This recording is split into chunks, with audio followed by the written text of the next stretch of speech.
Assalamualaikum warahmatullahi wabarakatuh. Innal hamdalillah nahmaduhu wa nasta'inuhu wa nastaghfiruh wa na'udzu billahi min syururi anfusina wa min sayyiati a'malina. Man yahdihillahu fala mudhillalah wa man yudlil fala hadiyalah. Ashhadu an la ilaha illallah wahdahu la syarikalah wa ashhadu anna Muhammadan abduhu wa rasuluh. Ya ayyuhalladzina amanu taqullaha haqqa tuqatih wa la tamutunna illa wa antum muslimun. Ya ayyuhan nasu taqu rabbakumul ladzi khalaqakum min nafsin wahidah wa khalaqa minha zawjaha wa batha minhuma rijalan katsiran wa nisaa wattaqullaha alladzi tasaaluna bihi wal arham innallaha kana 'alaikum raqibah. Ya ayyuhalladzina amanu taqullaha wa qulu qawlan sadida yuslih lakum a'malakum wa yaghfir lakum dhunubakum wa may yuti'illaha wa rasulahu faqad faza fawzan 'azima. Amma ba'd, fa inna asdaqal hadits kitabullah wa khairal hadi hadyu Muhammadin sallallahu alaihi wasallam.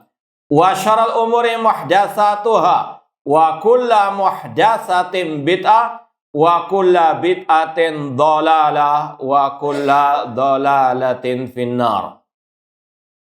Ma'asal muslimin, ikhwani fillah wa akhwati, bapak-bapak, ibu-ibu, saudara-saudari rahimani wa rahimakumullah. Alhamdulillah, segala puji bagi Allah Subhanahu wa taala yang mempertemukan kita kembali dalam kajian kitab Al-Aqidah At-Thahawiyah oleh Al-Imam At-Tahawi rahimahullah dengan syarah atau penjelasan dari Fadilatul Syekh Al-Allamah Muhammad bin Mani' dan Syekh Abdul Aziz bin Baz rahimahumullahu ta'ala. Semoga Allah Subhanahu wa ta'ala senantiasa memberikan kepada kita keistiqomahan dalam belajar akidah salaf dan berpegang teguh dengannya sampai akhir hayat kita nanti. Sekarang kita sampai pada poin 114. Al-Imam At-Tahawi rahimahullah berkata, wa naqul, dan kami mengatakan, Allahu a'lamu fi mashtabaha alaina ilmuhu.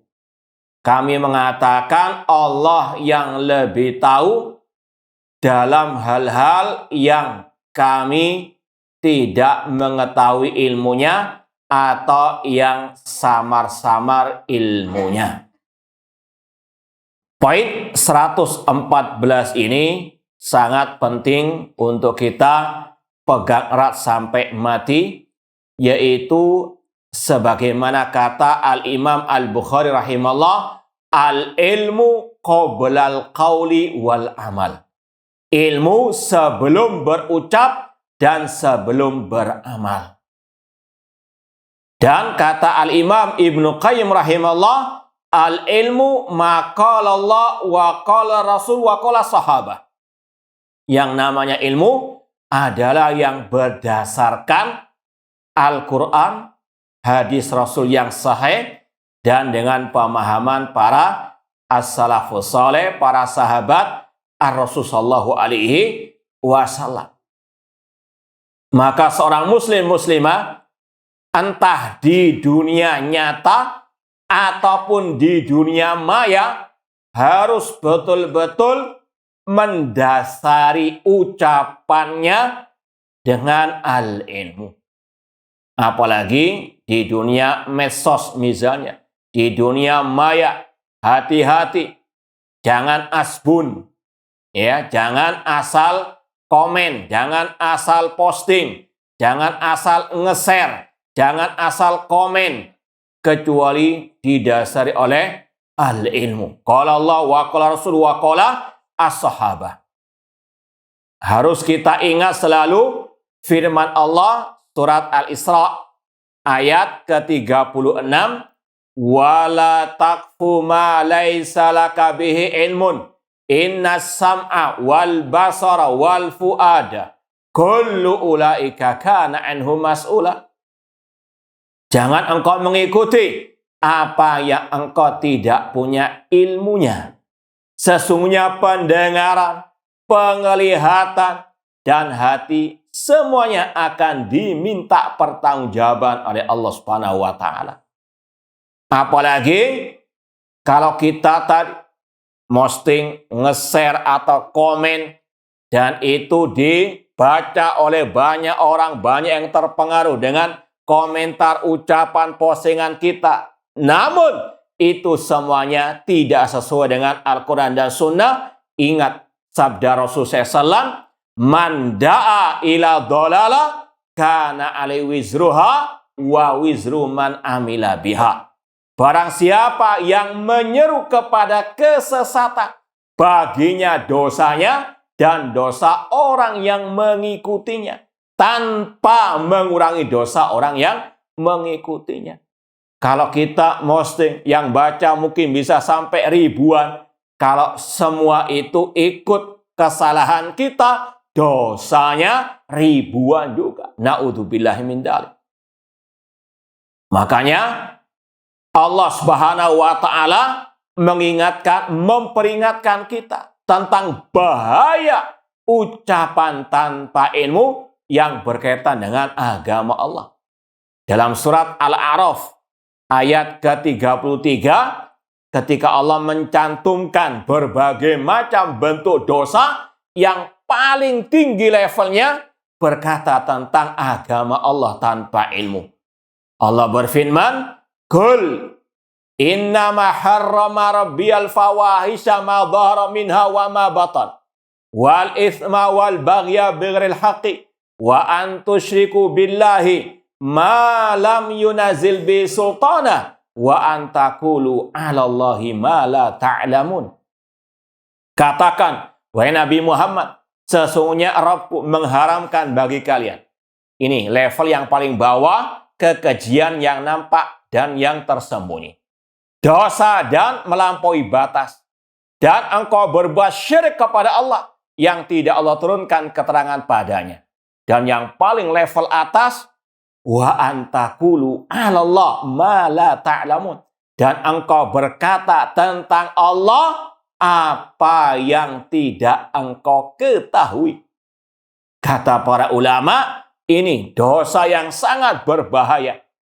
Di antaranya karena tiga dosa yang di bawahnya, salah satu sebab utamanya kejahilan. Adanya kesyirikan, adanya kebid'ahan muncul dari berkata tentang Allah, tentang agama Allah tanpa al-ilmu. Makanya mungkin kita pernah ingat kisah Nabi Musa alaihissalam ketika diselamatkan dari kejaran Fir'aun. Kemudian kaum beliau Bani Israel minta dibuatkan sesembahan. Kata mereka, ij'al lana ilahan kama lahum aliha. Wahai Musa, buatkan bagi kami sesembahan sebagaimana orang musyrikin punya sesembahan. Apa kata Nabi Musa? Innakum qaumun tajhalun. Sesungguhnya kalian kaum yang jahil. Kejahilan sebab kesyirikan. Makanya dai-dai penyesat umat, mereka semuanya di atas kejahilan, di atas kebodohan, maka mereka dhallu wa adhallu, seperti yang Rasul kabarkan dalam Sahih Bukhari. Kata Rasul, innallaha la yantazil ilma intiza'an. Allah tidak mencabut ilmu agama ini secara tiba-tiba. Walakin yantazil ilma biqabdil ulama. Namun Allah mencabut ilmu agama ini dengan mewafatkan para ulama. Hatta idalam yubki aliman itakhadan nasur usan juhala. Ketika sudah banyak ulama yang meninggal dunia, sedikit sekali para ulama, maka manusia mengambil tokoh agama mereka, ustadz mereka, dai mereka dari orang-orang yang jahil, kata Rasul. Ittakhadhan nasu ru'usan juhalan. Fasuilu, ketika mereka ditanya, fa'aftau bighairi ilmi. Mereka berfatwa tanpa ilmu. Maka apa? Akibatnya dallu wa adallu. Sesat dan menyesatkan. Makanya seorang muslimah yang bijak harus selektif dalam menimba ilmu agama. Jangan mengatakan, wah kalau salah kan dosanya tanggung dia. Tidak. Kita juga ikut menanggung dosanya. Sebagaimana kata Rasul di akhir zaman, du'atun ala abwabi jahannam. Akan ada dai-dai yang menyeru ke neraka jahannam. Kata Rasul, man ajabam ilaiha qadhafu fiha. Barang siapa yang mengikuti ajakan dai yang menyeru ke neraka jahanam, maka mereka akan dimasukkan juga ke neraka jahanam. Resikonya bukan dai-nya saja yang didakwai, yang ikut juga bisa dicelupkan ke dalam neraka jahanam. Dan kata para ulama, di antara Syekh Muhammad bin Utsaimin, dan di antara ciri dai neraka jahanam yang Rasul sebutkan dalam hadis riwayat Bukhari tersebut adalah para provokator yang menyeru umat untuk mengkudeta, untuk memisahkan diri dari barisan pemimpin kaum muslimin. Karena hadis itu lanjutannya, talzam jama'atal muslimin wa imamahum. Pegang erat jamaah kaum muslimin dan pemimpin mereka. Maka sekali lagi, seorang muslimah harus betul-betul selektif. Dan inilah wasiat para ulama, inna hadzal ilma dinun fanduru amman ta'khuduna dinakum. Ilmu agama ini adalah agama itu sendiri. Maka selektiflah. Perhatikanlah dari siapa Anda menimba ilmu agama tersebut. Yang pertama, harus perhatikan akidahnya. Apakah akidahnya sesuai dengan akidah salaf ataukah tidak. Kemudian yang kedua, perhatikan orangnya berkompeten tidak dalam ilmu agama. Paham betul tidak ilmu agama?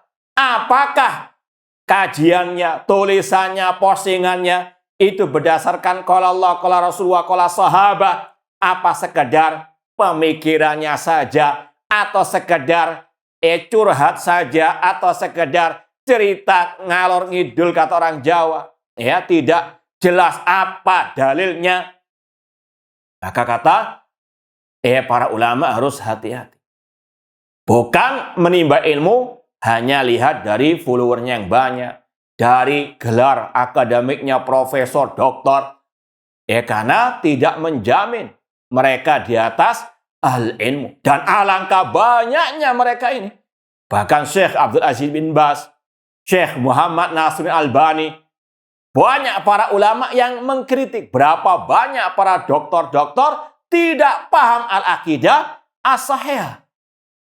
Sekali lagi, mereka para ulama yang betul-betul mentahdir kita dari orang-orang yang kalau istilah kita tong kosong nyaring bunyi, gelarnya luar biasa, banyaknya, tingginya, namun akidahnya sekali lagi jauh dari al-ilmu, jauh dari akidah as-salaf. Ma'asal muslimin, ikhwani fillah wa akhwat rahimani wa rahimakumullah. Kata Imam At-Tahawi rahimahullah, kami mengatakan Allahu a'lam fima ishtaba alaina ilmuhu. Kami mengatakan Allahu a'lam dalam hal yang kami tidak tahu ilmunya atau yang samar-samar. Jangan naudzubillah min dzalik memberanikan diri berkata tentang agama Allah tanpa al-ilmu. Bahayanya ini dunia dan akhirat. Ada kisah yang insya Allah masyhur juga ketika ada sebagian kaum muslimin di zaman Rasulullah SAW dalam keadaan terluka, kemudian dia junub, tanya apakah boleh tayamum? Kata yang ditanya tidak ada kecuali harus mandi janabah. Ketika dia mandi janabah, apa akibatnya? Meninggal dunia. Apa kata Rasul? Qatalu, mereka membunuhnya.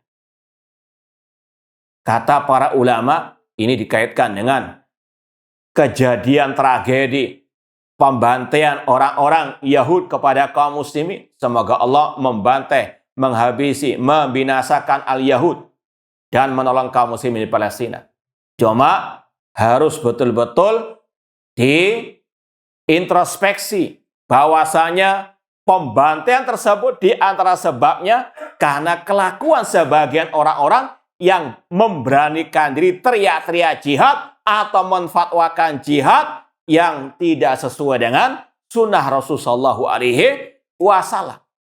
Ya, kalau satu saja tadi meninggal karena fatwanya yang salah ya tentang orang yang junub tadi, lalu bagaimana ketika ratusan ribu atau puluhan ribu kaum muslimin terbantai karena fatwa sebagian orang yang membolehkan, mensyariatkan jihad namun tanpa persiapan yang matang, tanpa mengikuti sunnah Rasul, fikih jihadnya Rasul Shallallahu Alaihi Wasallam. Berapa dosa yang akan ditanggung?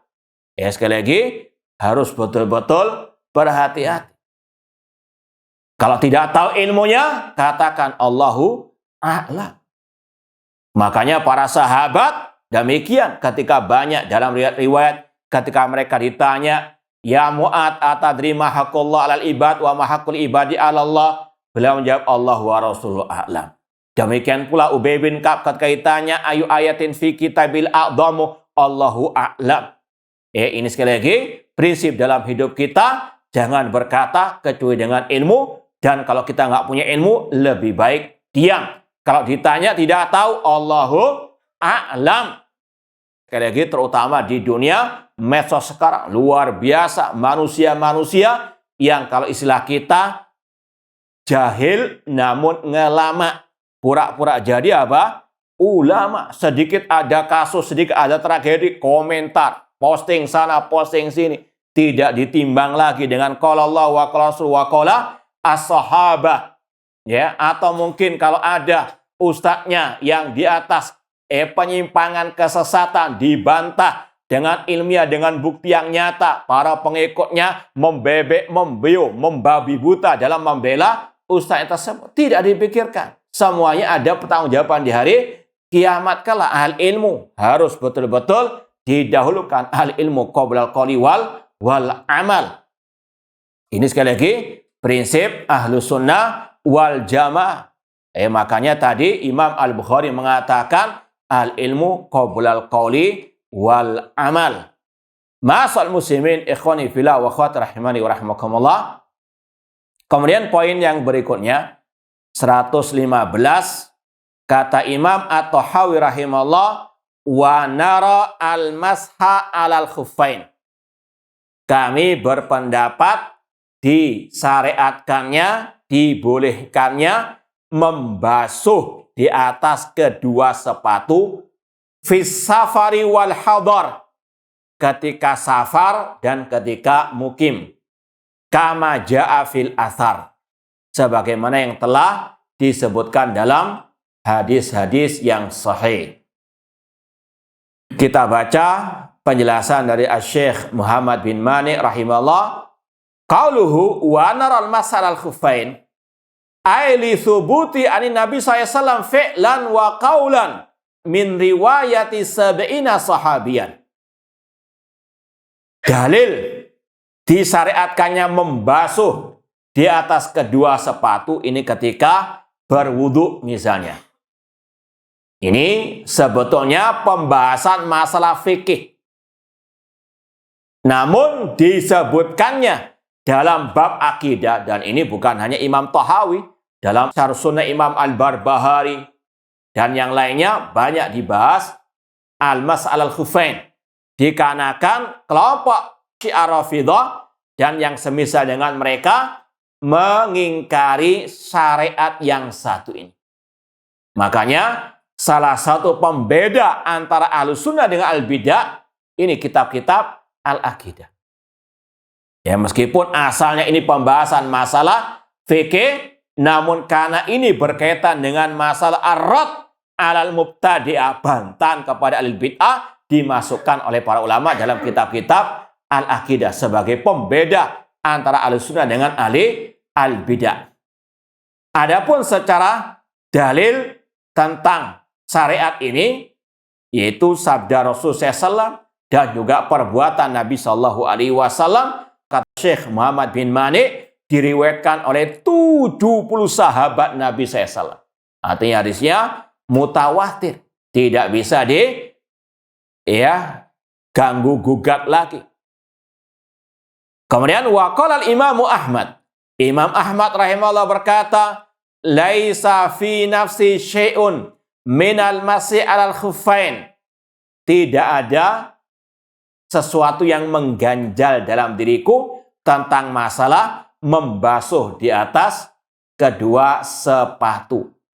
Ini semisal kalau orang itu sudah wudhu, ya, kemudian dia pakai kaos kaki. Kalau batal wudhunya, kalau wudhu kembali, tidak perlu membuka kaos kaki atau sepatunya. Dia wudhu sebagaimana biasanya, sebelum mencuci kaki, cukup dia ambil air, kemudian diusapkan di atas kakinya.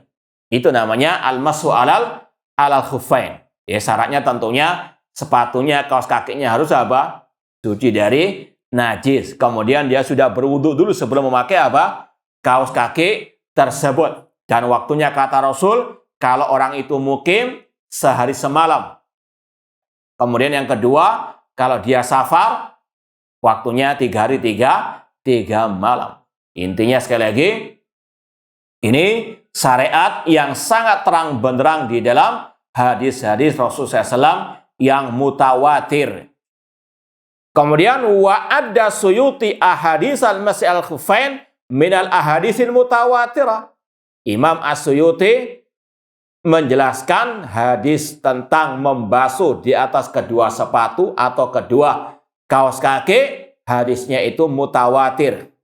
Beliau berkata dalam kitabnya Alfiyatil Hadits, khamsun wa sab'una rawau man kadzaba wa minhumul asyra thumman tasaba laha hadisur raf'i lil yadain wal haudi wal masthi alal khuffain.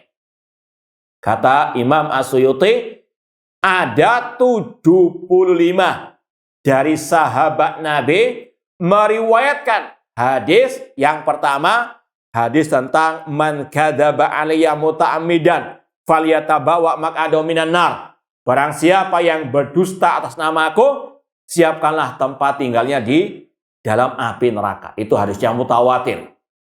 Dan di antara 75 sahabat yang meriwayatkan hadis tersebut, di antaranya ada 10 yang dijamin masuk surga. Siapa mereka?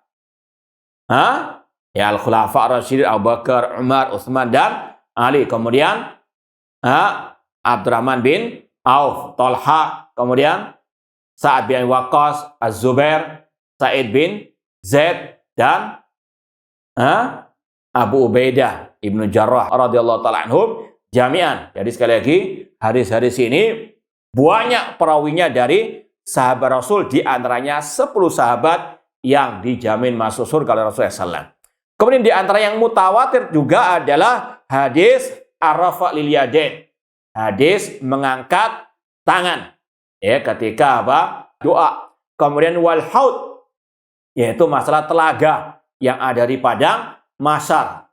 Kemudian al-masih alal khuffain, membasuh di atas kedua sepatu. Itu intinya hadisnya mutawatir. Karena kata Syekh, wala yungkir al-masah alal khuffain illa ahlul bid'ah.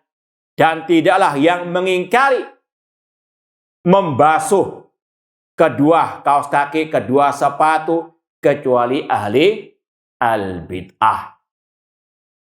Makanya sudah kita sampaikan tadi, ada beberapa pembahasan masalah fikih al-amali, namun dimasukkan dalam kitab-kitab akidah, di antaranya untuk membedakan diri dari ahli bid'ah.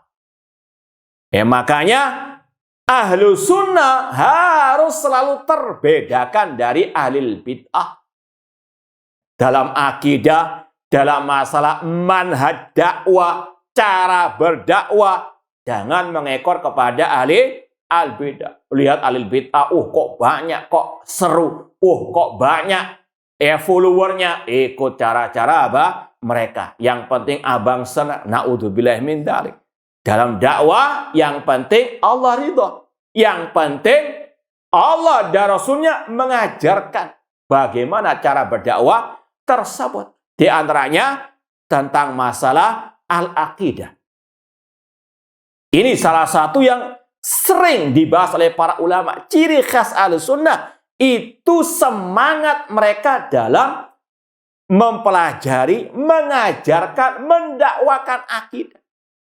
Makanya para ulama ketika misalnya membantah kelompok Ikhwan Muslimin, kelompok Hizbut Tahrir, kelompok Jamaah Tabligh yang ada di abad ini, ya, itu salah satu yang penting dibahas oleh mereka para ulama, yaitu perbedaannya kita dengan mereka. Kalau Ahlus Sunnah Salafiyin itu senantiasa memprioritaskan dakwah kepada al-aqidah. Ya, makanya kalau ada yang ngaku dai sunnah, dai salafi, namun malas ngajar akidah, bahkan menggembosi kajian akidah, ini apa bedanya dengan apa? Dai-dai kelompok-kelompok harokat tersebut. Na'udzubillah min dzalik. Sekali lagi, ini dakwah as-salafiyah yang dijelaskan oleh para al-ulama. Mereka tidak mau mengikut kepada dakwah-dakwah yang sesat menyesatkan tersebut. Meskipun memang pahit rasanya, meskipun memang harus penuh as-sabr was-sabr. Namun inilah yang dikatakan Rasulullah SAW, fatuba lil ghuraba. Sungguh beruntung orang-orang yang terasing yang mengikuti Rasul dan para sahabat Rasul sallallahu alaihi wasallam. Dahulu ada kata Rasul, Nabi nggak punya pengikut sama sekali. Apakah Nabi itu gagal dalam berdakwah? Tidak. Namun memang sunatullah. Namanya dakwah ini menyampaikan al-haq. Ada yang menerima, ada yang tidak. Tugas kita hanya menyampaikan. Hidayah taufik di tangan Allah Subhanahu wa ta'ala.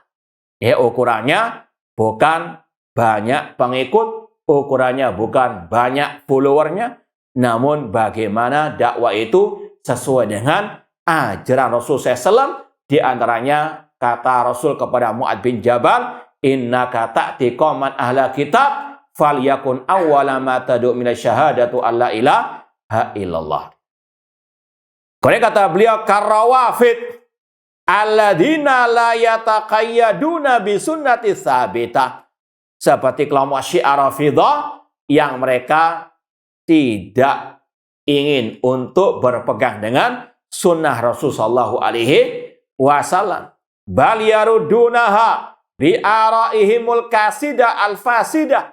Bahkan mereka menolak hadis sunnah Rasul tersebut dengan akal pikiran mereka yang rusak. Kalau berbicara tentang Syiah Rafidhah, bukan hanya ini saja kesesatannya. Syiah Rafidhah gudangnya kesesatan, bahkan kesyirikan dan kekufuran dan kemunafikan. Kalau mau istilahnya kulaan syirik, kufur, bid'ah, penyimpangan, ini gudangnya Syiah Rafidhah. Mulai dari melecehkan Al-Quran dengan mengatakan Al-Quran yang ada di tengah kaum muslimin itu hanya sepertiga saja. Sebagaimana kata tokoh hadas mereka, Al-Kulaini, dalam kitabnya Ushulul Kafi. Dia mengatakan Al-Quran alladzi nazala bi Jibril ala Muhammad SAW sab'ata asyar alfi ayat. Kata Kulaini dalam kitabnya tadi, Al-Quran yang dulu diturunkan oleh malaikat Jibril kepada Nabi Muhammad itu jumlahnya 17.000 ayat. Sekarang tinggal berapa? 6.000 sekian. 2/3-nya sudah nggak ada. Ini pelecehan mereka kepada Al-Quran. Kekafiran mereka sangat banyak sekali. Ini hanya setetes saja dari kesesatan Syiah Rafidah. Dan kata Syekhul Islam Ibnu Taimiyah rahimahullah, wahum daiman ma'al kuffar fi muharabatin muslimin. Mereka Syiah Rafidah ini dalam sejarah selalu di belakang orang kafir dalam memerangi kaum muslimin. Makanya aneh bin nyeleneh kalau masih ada yang percaya Syiah Rafidah yang ada di Iran mau membantu kaum muslimin ini sandiwara mereka. Kaum muslimin diprank oleh mereka. Dan juga ini menunjukkan bagaimana kesesatan kelompok Hamas yang masih bermesraan dengan Syiah Rafidah qatalahumullah, sampai tokonya mati di kandang Syiah Rafidah. Naudzubillah min dzalik. Sekali lagi, mereka dalam sejarah selalu di belakang orang-orang kafir. Seperti dalam kisah jatuhnya kekhalifahan Al-Abbasiyah. Apa salah satu sebab utamanya? Sebagian tokoh mereka masuk ke dalam istana kekhalifahan, kemudian membuat rekayasa, tentaranya dikurangi, kemudian mereka memberikan rahasia kepada tentara Tatar ketika sudah pas waktunya mereka diserang. Ini sekali lagi selalu ada tangan-tangan kemunafikan orang-orang Syiah Rafidah. Makanya sampai sekarang pernah dengar katanya mereka punya nuklir, mana? Pernah nggak dilempar di Yahudi sana?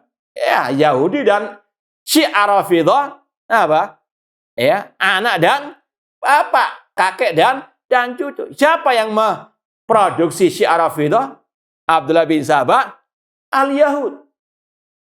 Namun naudzubillah min dzalik, sebagian orang sekarang memuji Syiah Rafidah atau negara Iran luar biasa. Namun menuduh Saudi Arabia yang di atas akidah tauhid, di atas sunnah Rasulullah luar biasa caci maki. Ini propagandanya Syiah Rafidah qatalahumullah. Baik. Kemudian poin yang ke-116, kata Imam At-Tahawi rahimahullah, wal hajju wal jihadu madiyan ma'a ulil amri minal muslimin. Berhaji, berjihad itu berlaku bersama pemimpin kaum muslimin. Barihim wa fajirihim, yang baik maupun yang fajir. Ila qiyamisa, sampai hari kiamat. La yubtiluhuma syai'un wa la yanquduhuma. Tidak bisa dibatalkan oleh sesuatu apapun. Pembahasan 116 ini sebetulnya ada kaitan dengan pembahasan kita bulan yang lalu tentang akidah dan sikap Ahlussunnah terhadap pemimpin kaum muslimin. Kita bulan lalu edisi perdana di sini berkaitan dengan akidah Ahlussunnah terhadap pemimpin kaum muslimin. Dan kalau kita kajian sering kita jadikan ringkasan 10 akidah dan sikap Ahlussunnah terhadap pemimpin kaum muslimin. Ini sekedar untuk lebih diingat saja. Yang pertama, membaiat pemimpin kaum muslimin. Mengakui akan kepemimpinannya. Yang kedua, menghormati pemimpin kaum muslimin. Yang ketiga, tidak menghina atau mencela pemimpin kaum muslimin. Yang keempat, mendengar dan taat kepada pemimpin dalam hal yang tidak bermaksiat kepada Allah. Yang kelima, bersabar dalam menghadapi kezaliman pemimpin. Yang keenam, menasihati dengan lemah lembut dan dengan rahasia. Yang ketujuh, mendoakan dengan kebaikan. Yang ke-8, tidak mendoakan dengan kejelekan. Yang ke-9, tidak mengkudeta, memberontak kepada pemimpin muslim. Dan yang ke-10, ini inti pembahasan kita sekarang, melaksanakan sebagian ibadah di belakang pemimpin kaum muslim. Kalau mau ditulis, Anda sebutkan lagi secara ringkas: membaiat, menghormati, tidak menghina, mendengar dan taat dalam hal yang tidak bermaksiat,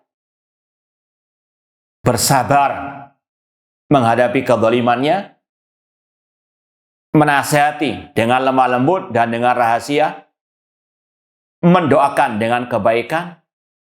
Yang ke-8, tidak mendoakan pemimpin dengan kejelekan. Yang ke-9, tidak mengkudeta. Dan yang ke-10, melaksanakan sebagian ibadah di belakang pemimpin kaum muslimin. Di antaranya berhaji dan berjihad.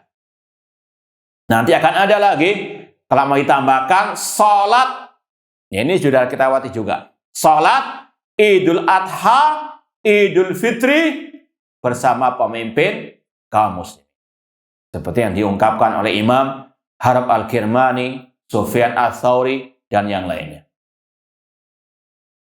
Adapun berhaji, ini sebagaimana Rasul SAW, beliau mengutus Abu Bakar As-Siddiq ya, untuk menjadi Amirul Hajj. Makanya yang tinggal di Indonesia, kalau mau haji ya ikut peraturan apa? Iya, jangan cari apa jalan pintas sampai sana dipulangkan lagi. Na'udzubillah min dzalik. Ya, ini sekali lagi, kalau memang belum dapat kuota ya sabar. Jangan cari jalan apa? Yang ilegal. Na'udzubillah min dzalik. Ini sekali lagi adalah apa? Salah satu bentuk taat kepada walil amri. Ati Allah wa ati Rasul wa ulil amri minkum. Berhaji. Kemudian berjihad. Sebagaimana dalam Sahih Bukhari, Rasul mengatakan, innamal imam junnatun yuqatalu min wara'i. Sesungguhnya pemimpin adalah perisai yang kaum muslimin berjihad, berperang di belakangnya. Kata para ulama, syarat jihad diantaranya harus ada komando dari pemimpin kaum muslimin. Jihad ibadah, tidak sembarangan asal sikat. Insyaallah kita lanjutkan badal azannya. Nah, taib ikhwani fillah wa akhwat rahimani wa rahimakumullah. Kita lanjutkan lagi ucapan Al-Imam At-Tahawi rahimahullah tadi, wal hajju wal jihad madiyan ma'a ulil amri minal muslimin. Berhaji dan berjihad itu berlaku bersama pemimpin kaum muslimin. Tentunya ulil amri yang asli, bukan yang imitasi. Atau tokoh agama ataupun ketua yayasan atau organisasi, bukan.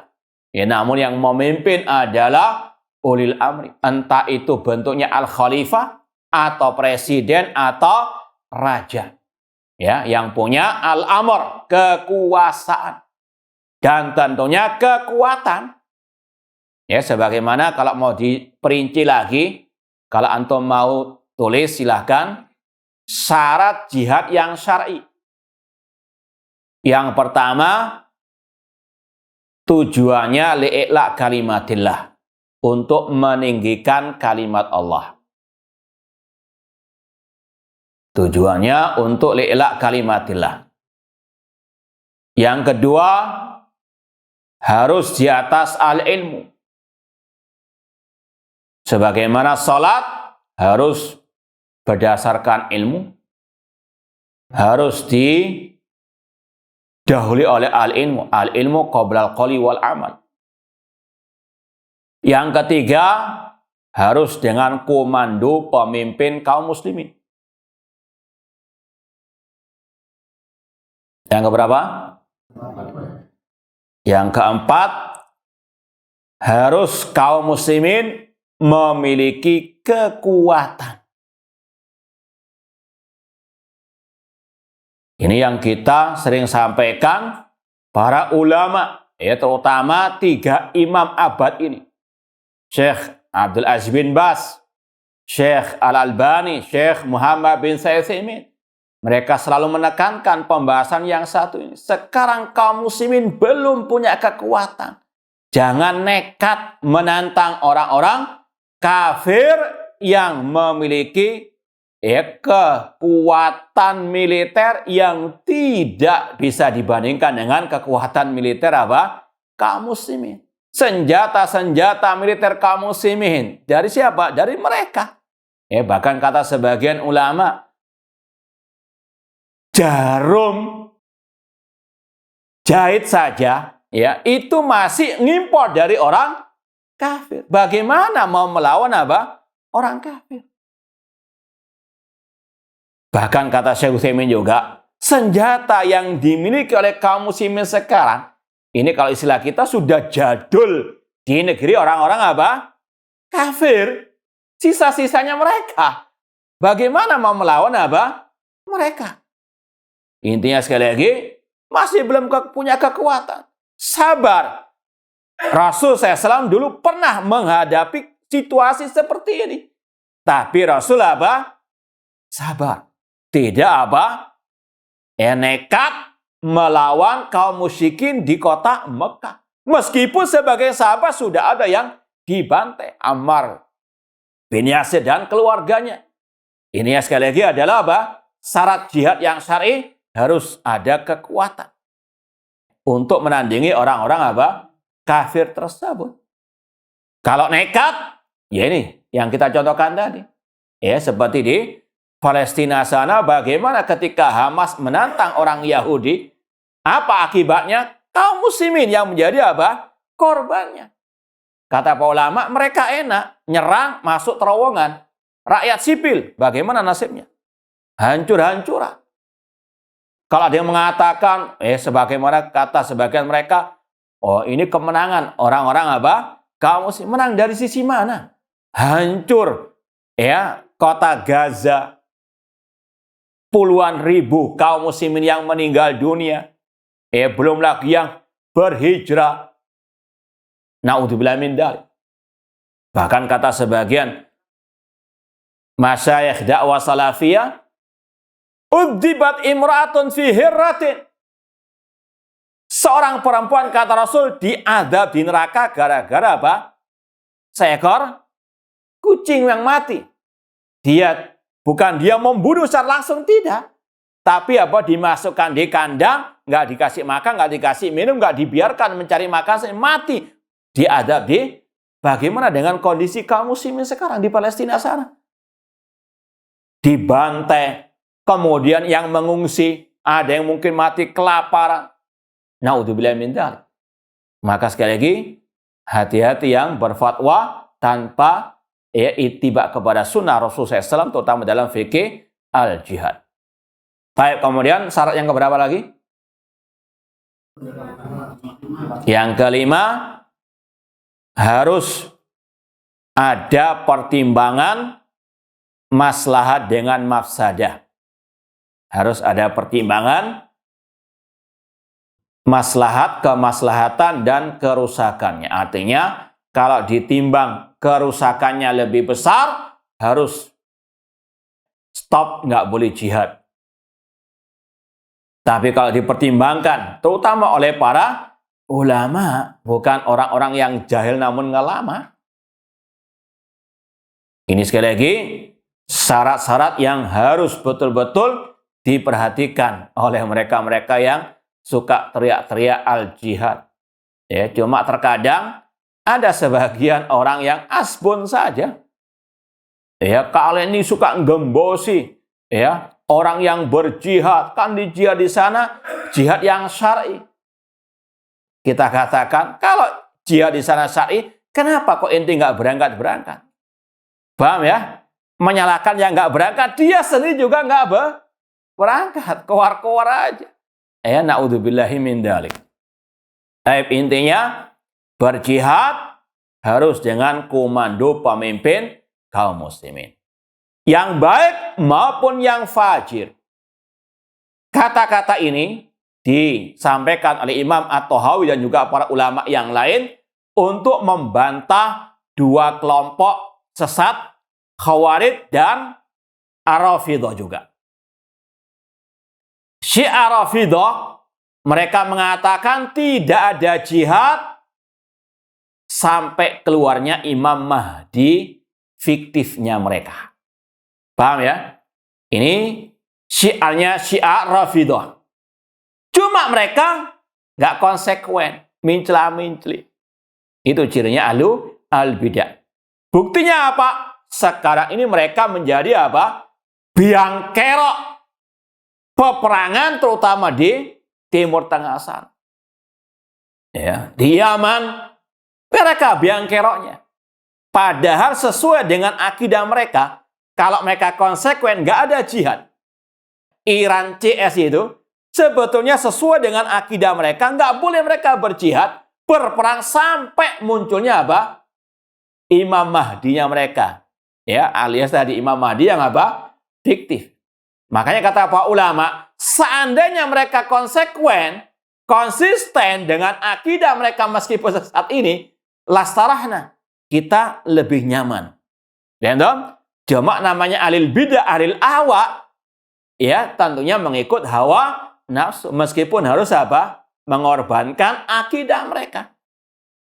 Ini sekali lagi, Syiah Rafidhah secara akidah mereka meyakini tidak ada jihad kecuali dengan Imam Mahdi mereka yang fiktif.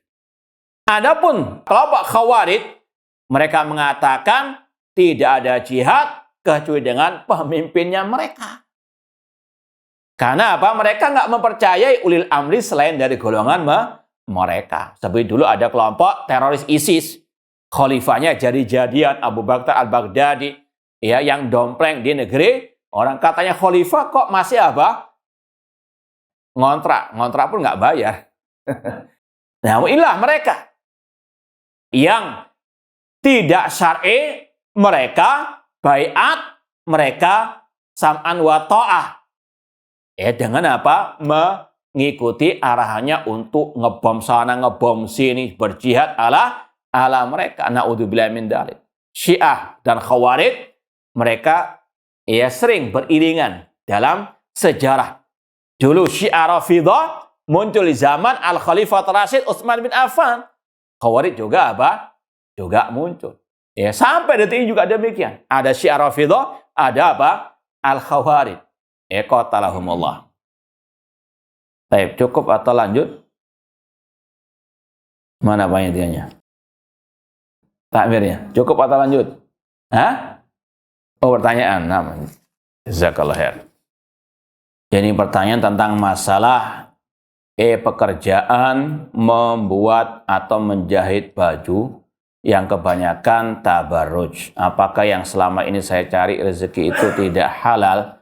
Yang pertama, selayaknya seorang muslimah betul-betul memperhatikan masalah cari nafkah dari yang halal, meskipun sedikit, namun insya Allah diberkahi kalau halal. Maka kalau sudah tahu apa yang dia kerjakan itu menolong orang, membantu orang untuk bermaksiat, maka dengan skillnya bisa pindah kepada apa?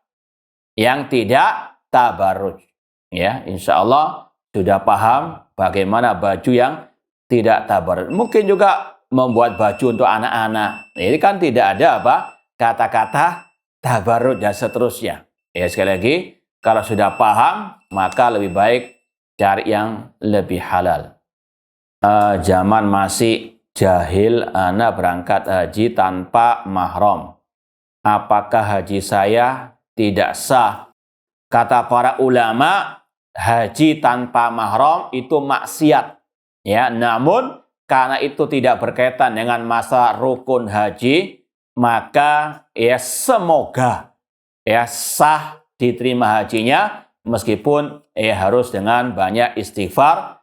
Kemudian kalau punya rezeki, bisa haji yang sunnah untuk menutupi kesalahan haji yang wajib. Sebagaimana sholat yang wajib 5 waktu itu, kita wajib merasakan ada mungkin banyak kekeliruan. Maka di antara cara menutupinya, memperbanyak sholat-sholat apa? sunnah untuk menutupi kekurangan yang wajib. Wallahu alam, ini yang mungkin bisa kita sampaikan. Kurang, ya silakan Pak. Assalamualaikum warahmatullahi wabarakatuh. Assalamualaikum warahmatullahi wabarakatuh. Bagaimana sikap Ahlus Sunnah terhadap kondisi Palestina sekarang? Ya. Yang kedua, apakah Indonesia sudah termasuk pemimpin Muslim? Ya, saya rasa yang pertama sepakat ya seluruh Indonesia, Bapak Presiden kita Muslim atau bukan? Muslim. Maka itulah kata Allah, ulil amri minkum, pemimpin dari kalian, pemimpin Muslim. Maka tadi 10 akidah sikap Ahlussunnah wajib diterapkan. Ya, membaiat beliau, meyakini akan kepemimpinan beliau. Kemudian yang ke-1 tadi, sikap Ahlussunnah banyak-banyak mendoakan kaum muslimin terutama di Palestina, kemudian dengan menyeru kaum muslimin untuk kembali kepada agama Allah yang diajarkan Rasul oleh para sahabat Ar-Rasul. Karena nggak mungkin kaum muslimin bisa jaya kecuali dengan kembali kepada ajaran Rasul dan para sahabat Ar-Rasul. Orang Yahudi tidak akan mungkin bisa ditaklukkan kecuali dengan tauhid dan sunnah. Sebagaimana dalam hadis Sahih Bukhari, kata Rasul SAW, la taqumus sa'ah hatta yuqatilal muslimin al yahud. Tidak akan mungkin tegak hari kiamat sampai kaum muslimin memerangi orang Yahud. Fayaktulahumul muslimun, kaum muslimin yang akan membunuh orang-orang Yahud. Fayakhtabil yahudi min walil hajar wasyajar, sampai orang Yahudi lari sembunyi di belakang pepohonan bebatuan, dan semua pepohonan bebatuan akan berkata, ya Abdullah ya Muslim, hada Yahudi, ya warai uktulhu. Wahai Abdullah, kata para ulama, di situ ada makna, ya Abdullah, hamba Allah yang mengesahkan Allah dalam ibadah, yang betul-betul bertauhid kepada Allah. Ya Muslim, wahai Muslim, yang sesuai dengan ajaran Rasul sallallahu alaihi wasallam. Di belakangku ada orang Yahudi, maka bunuhlah. Maka ini seruan dari Ahlussunnah, kalau kaum muslimin mau mengalahkan Yahudi, tidak ada cara lain kecuali dengan kembali kepada Islam yang murni, Islam ala Rasul, Islam ala para sahabat Rasul, sebagaimana kata Imam Malik rahimahullah, lan yusliha akhir hadil ummah illa ma aslaha awalaha. Tidak akan memperbaiki generasi akhir umat Islam kecuali dengan apa yang memperbaiki awal generasi umat Islam, yaitu para sahabat Ar-Rasul SAW. Dan kita Ahlussunnah selalu mendorong kaum muslimin membantu saudara-saudaranya di mana saja mereka berada, ya, di antara di Palestina sesuai dengan kemampuan masing-masing. Wallahu ta'ala alam, kurang lebihnya mohon maaf, wa jazakumullah khairan. Aqulu qouli hadza wa akhiru da'wana anil hamdulillahirabbil alamin. Wassalamualaikum warahmatullahi wabarakatuh.